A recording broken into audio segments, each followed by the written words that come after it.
हे ट्रेडर्स, तर तुमच्या सर्वांचं पुन्हा एकदा स्वागत आहे आजच्या आपल्या या लाईव्ह ॲनालिसिसमध्ये. आज मार्केटमध्ये काय होऊ शकतं, गोल्डमध्ये काय पोझिशन सिक्युअर तुम्ही करू शकता याबद्दल आपण इथे लाईव्ह डिस्कशन करणार आहे. चला तर आपण हा व्हिडिओ स्टार्ट करूया. जसं की मी तुम्हाला वीकली ॲनालिसिस देत असते, वीकली ॲनालिसिसमध्ये काय होणार आहे, कशा पद्धतीने मार्केट या वीकमध्ये परफॉर्म करणार आहे हे आपण वीकली ॲनालिसिसमध्ये पाहतच असतो. पण आज काय झालेलं आहे, गोल्डमध्ये एक सिच्युएशन तयार झालेली आहे. ती सिच्युएशन खूप महत्त्वाची आहे आणि याचं गायडन्स तुम्हाला मिळावं यासाठी हा व्हिडिओ मी रेकॉर्ड करते. हा व्हिडिओ शेवटपर्यंत बघा. जर या व्हिडिओमधले पॉईंट्स तुम्ही लक्षात ठेवले आणि त्या पद्धतीने जर ट्रेडिंग केली तर नक्कीच तुम्हाला चांगला असा रेशो, रिस्क रिवॉर्ड रेशो तुम्हाला मिळणार आहे. म्हणून हा व्हिडिओ शेवटपर्यंत नक्की बघा. चला तर स्टार्ट करूया.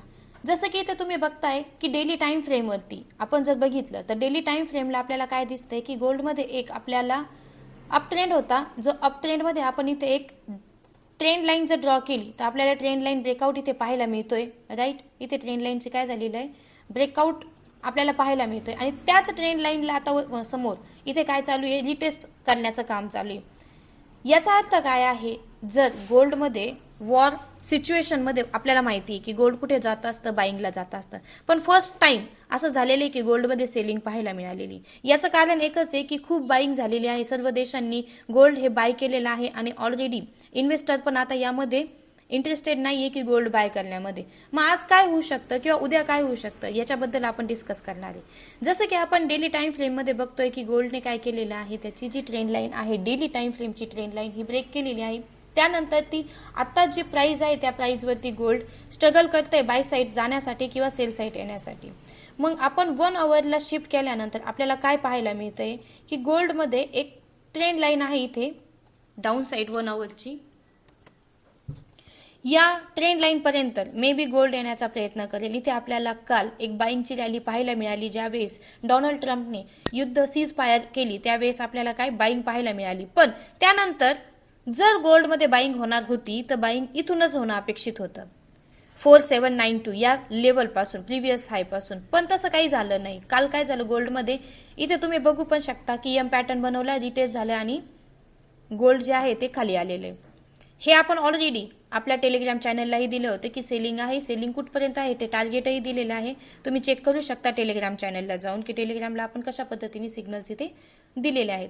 तर आजचं काय आहे, आज काय होऊ शकतं, तर आपण बघू शकतो की प्रिव्हियस जो रेजिस्टन्स आहे 4695 हा जो रेजिस्टन्स आहे या मार्केटला, प्रिव्हियस रेजिस्टन्सला मार्केट आता आलेलं आहे आणि तिथे सपोर्ट म्हणून काम करत आहे. इथे एक झोन आपल्याला पाहायला मिळतोय, ज्या झोनला गोल्ड आता सध्या आहे आणि इथून बाईंग होणार की सेलिंग होणार हा प्रश्न आपल्याला आहे. आज सकाळीच मी टेलिग्रामला जे सिग्नल दिलेले आहे त्यामध्ये मी 2 लेवल्स दिल्या होत्या की या लेवल्सला आज गोल्ड काय करणार आहे, रिस्पेक्ट करणार आहे. त्या लेवलमध्ये एक लेवल ही होती आणि म्हणजे 4706 पासून तर एक लेवलवरती दिलेली आहे. यामध्ये गोल्ड काय करते, स्ट्रगल करते. आज जर गोल्डमध्ये बाईंग आली तर इथून तुम्हाला काय भेटणार, एक बाय साईड प्लॅन करता येणार आहे आणि तो बाय साईड प्लॅन केल्यानंतर तुम्हाला एक 4789 पर्यंतचा टार्गेट मिळणार आहे. पण त्यासाठी काय करायचं, तुम्हाला वेट करायचे.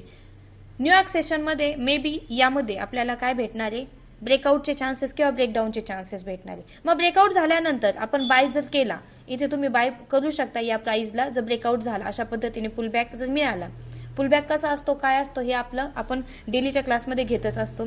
पुलबॅक मिळाल्यानंतर आपल्याला एक टार्गेट छान असं इथं अचीव होताना पाहायला मिळणार आहे. तर अशा पद्धतीनेच तुम्ही प्लॅन करा. पहिल्यांदा ब्रेकआउट होऊ द्या. लेवल आहे 4732 आणि रेजिस्टन्स लेवल आणि सपोर्ट लेवल आहे 4705. टेलिग्रामला हे लेवल्स एकदम प्रॉपर दिलेले आहेत. त्या पद्धतीने सकाळपासून खूप छान ट्रेडही आपले झालेले आहेत आणि ते ट्रेडही आपण घेतलेले आहेत, स्टुडंटनेही घेतलेले आहेत आणि प्रॉफिटही जनरेट केलेलं आहे. त्यानंतर जे नेक्स्ट आहे टार्गेट गोल्डचं, ते गोल्डचं टार्गेट म्हणजे काय, तर एक पॉसिबिलिटी ही पण होऊ शकते की गोल्डमध्ये जर सेलिंग झाली तर या लेवलला पहिल्याला ब्रेक करणं अपेक्षित आहे. त्यानंतर इथे आपल्याला एक पुलबॅक पाहायला मिळाला की आपल्याला डाऊन साईड आपल्याला इथे एक ट्रेड मिळणार आहे. अवरली चार्ट जर बघितला तर एक डायरेक्शन जे आहे तर तुम्ही बघू शकता की गोल्डने काय केलंय, एक डाऊनफॉल नंतर गोल्डमध्ये एक बायची रॅली आपल्याला पाहायला मिळते. ओके, इथे बघू शकता तुम्ही की डाऊनफॉल झालेला आहे. डाऊनफॉल नंतर गोल्ड स्वतःला रिकवर करण्याचा प्रयत्न करत आहे आणि त्यामध्ये हायर हाय हायर लोज, हा जो प्रिव्हियस लो आहे त्याला गोल्डने काय केलेलं आहे, नवीन स्ट्रक्चर तयार करायचं काम गोल्डमध्ये चालू आहे. तुम्ही बघू शकता इथे लो बनवल्यानंतर हायर हाय बनला आहे, त्यानंतर हायर लो पण बनला, प्रिव्हियस लोच्या वरती आहे म्हणून आपण याला हायर लो म्हणणार. आणि त्यानंतर पुन्हा एक हायर हाय बनवल्यानंतर छान असा हायर लो पुन्हा एकदा आपल्याला पाहायला मिळाला. नेक्स्ट गोल्डने काय केलेलं आहे, पुन्हा एकदा हायर हाय बनवल्यानंतर गोल्ड प्रिव्हियस लोला आलेला आहे आणि इथे नवीन हायर लो बनवण्याचा गोल्ड प्रयत्न करत आहे. जर गोल्डमध्ये लेवल आहे 4666 या लेवलला गोल्ड आल्यानंतर इथे एक बाईंगचा प्लॅन होऊ शकतो आणि गोल्ड पुन्हा एक बायची रॅली आपल्याला देऊ शकतं. अशा पद्धतीने गोल्डमध्ये बाईंग होण्याचे चान्सेस आहे. पण जर ब्रेकआउट झाला तर कोणते कोणते पॉइंट्स आपल्यासाठी महत्त्वाचे आहेत तेही नोट डाऊन करून घ्या. फर्स्ट आपल्याला जो झोन आहे तो झोन इथे आहे आणि सेलिंग झाल्यानंतरचं फर्स्ट टार्गेट आपल्याला इथे पाहायला मिळणार आहे. ते टार्गेट म्हणजे आहे आपलं 4635 4610 पर्यंतचं. सेलिंग झाल्यानंतरचं हे टार्गेट आपल्याला पाहायला मिळणार. इथून तुम्हाला एक बाईंग साईट अपॉर्च्युनिटी छान मिळणार आहे. इथूनही गोल्ड बाय साईट जाऊ शकतं. तर अशा या लेवल्स आहेत. गोल्डमध्ये आज काय होणार आहे याबद्दल पूर्ण तुम्हाला गायडन्स मी इथे केलेला आहे. जर हा व्हिडिओ तुम्हाला इन्फॉर्मेटिव्ह वाटला असेल तर नक्कीच शेअर करा. आपल्या चॅनलला लाईक आणि सबस्क्राईब करायला विसरू नका.